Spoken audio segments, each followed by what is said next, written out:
Huge tech companies like Amazon, Meta, and Google have laid off thousands of employees in the last few weeks. To be exact, over 130,000 employees have lost their jobs in 2022. Online retailer Amazon has confirmed a coming round of mass layoffs. To bring you, Meta Platforms is laying off 13% of its workforce. HP plans to lay off about 6,000 people in the next 3 years. Could expect more layoffs for another 3 to 6 months. But why on earth are these companies suddenly laying off their employees? Well, most of you might think that recession is the reason, while I want to talk about a bigger reason that most of us are not talking about. Make sure that you watch till the end. Hi everyone, I'm Ishan Sharma, and today let's talk about why are we seeing such huge tech layoffs and what can we all learn, the lessons we can take away from this whole experience, and how can you be prepared for the new world, create opportunities for yourself if you're getting into the job market or if you are getting in as a freelancer. Let's begin this video. Now, before we talk about the reasons for the tech layoffs, let's first try to understand what companies have laid off how many people. Right after Elon Musk firing 50% of the Twitter workforce, Meta decided to lay off 11,000 people in the company, which reduced their workforce by 13%. Amazon, on the other hand, has laid off 10,000 people from the company. Now, most of these layoffs are coming from the e-commerce giant's devices unit, which basically includes the voice assistant Alexa, as well as the human resource unit and others. Apple, on the other hand, has laid off 100 contract-based workers in August, and they have put a freeze on hiring new employees. Talking about Netflix, which lost over 200,000 subscribers in the first quarter of 2022. Netflix shares have tumbled about 39% after it reported that it has lost about 200,000 customers in the first quarter.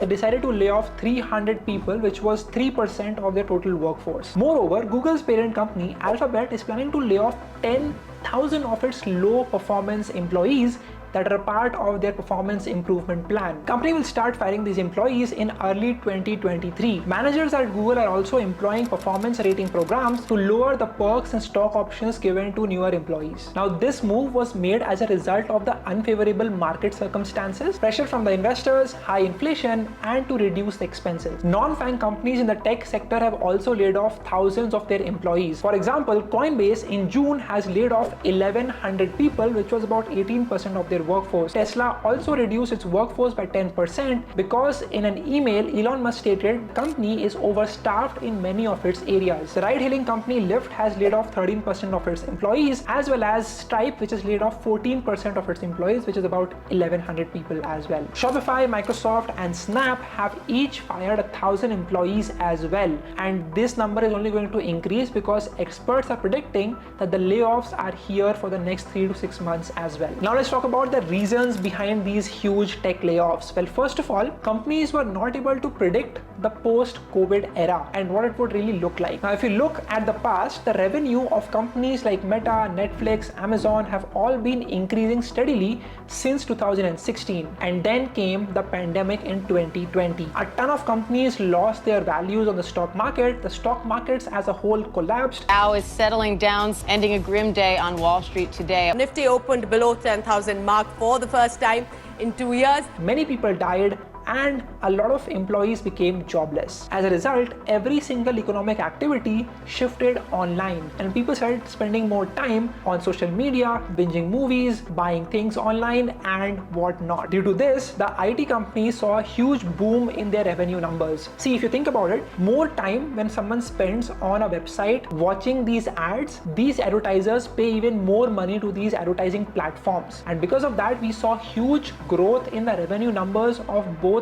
Facebook as well as Google. For example, Google saw a huge surge in its profits and revenue numbers. It made $55 billion in the first quarter of 2020, which was a 34% jump from the last quarter of the last year. Alphabet also generated $6 billion from YouTube ads, which was a 49% jump in revenue. Amazon saw a huge surge in its revenue numbers because now everyone was shopping through online e-commerce platforms. And because of that, Amazon in 2020 made more revenue than they did in the last 3 years combined, 2017, 18 and 19. They made about $27 billion compared to $24 billion combined of the last 3 years. Amazon's cloud business, which is basically Amazon Web Services, grew a lot in this time as well, because now every business had to go online.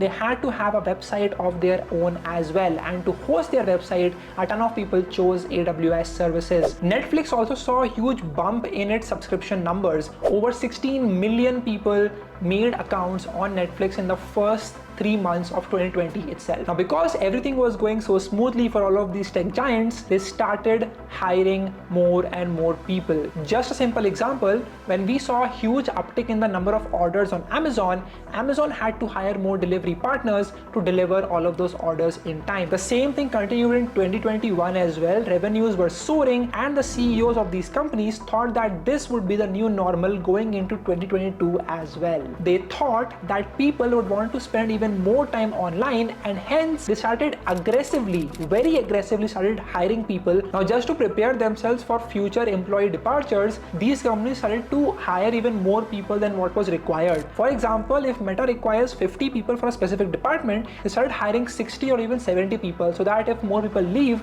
they would still have people working in that particular department in the future. Also, they were not hiring people for lower operations. They were hiring people for in-demand, high-level operations so that they could beat out their competition. They hired employees who were experts at their field and who could grow the company a lot more. They tried to innovate as much as possible. For example, Facebook taking the metaverse route and changing the complete direction of the company. However, as we all know, 2022 turned out to be a lot different than what they had initially imagined. People were no longer forced to stay inside. They were spending a lot of time offline with their friends, family, on trips, vacations. They started buying things from their offline stores, going to restaurants, going to watch movies. As a result of this, the advertising platforms like Meta and Google had lesser ads to show, and as a result of that, they made lesser revenue in general. Also, e-commerce sites like Amazon were not able to sell the products that they had expected. As a result, share of Amazon dropped by more than 50%, which was historic, because for the first time, a company has lost more than $1 trillion of its value in the stock market. Meta's ad model was severely affected by Apple's new iOS 14 update, wherein you could allow the app to not track you on the other apps that you visit. At the same time, people started spending more time on TikTok than they did on Instagram, because of which the viewership and the retention went down, and as a result of that, Facebook made lesser revenue in general. The CEOs of these companies wrongly predicted the future of the consumer behavior, and that is why they were apologizing when they were starting to lay off these employees. Aside from that, have you ever wondered why people that have been fired from these companies have never talked about their bad experience on social media platforms? They're not talking about it because many of these employees have signed a contract with these companies, because of which if they speak about their experience out there in public, they will not get their severance pay, the pay for the next 3 to 6 months, so that they can survive and find a different job. As a result, the employees who get fired don't even have the freedom to express their thoughts. Reason number 2 is inflation and recession. The Cold War tension between US and China, Russia's invasion of Ukraine, and the virus led to inflation in many of the countries, including United States. Now, when you have higher inflation, many of these people avoid buying things due to the sky-high price. Now, when people stop buying or consuming from the top tech companies, they see their revenues shrinking. Another reason is recession. Now, even though India's economy seems to be stable, there are a lot of countries with GDPs in not so good levels, and economists have predicted that we might soon enter in the recession territory. But no,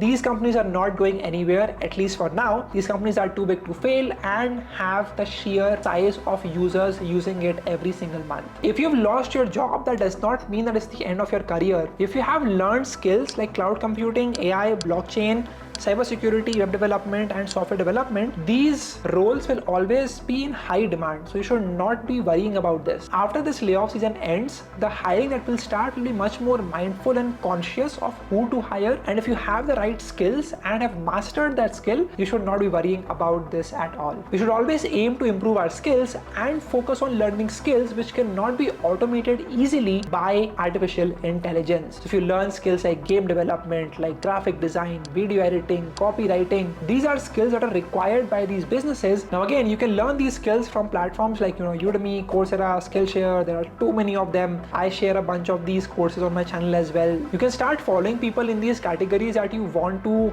get into and get better at communicating yourself, at selling yourself. I think this will differentiate you from everyone out there. I made a similar video about how can you improve your communication skills. Go watch that. The link will be in the description or somewhere over here. And this is also a great time for you to optimize your LinkedIn profile. With the help of LinkedIn, you can open yourself up to a ton of new opportunities. And the faster you realize this, the quicker you can start working on your LinkedIn profile. You can check out my book called as Crush It on LinkedIn if you want to learn more about how to optimize LinkedIn, how to get opportunities from LinkedIn. Or you can also take a look at my numerous videos on LinkedIn on YouTube and start acting on this thing. The more you improve how people see you online, the better opportunities you can get access to. So these were the reasons why you're seeing a huge tech layoff. I hope this video helped you. If there's anything that you learned from this video, let me know in the comment section about that as well. I will link a bunch of videos that will help you upskill, help you get better opportunities in general in the comment section as well. This is a new format. I don't make videos like these on my channel normally. So if you like this or if you want to see more of these videos, let me know about that as well in the comment section.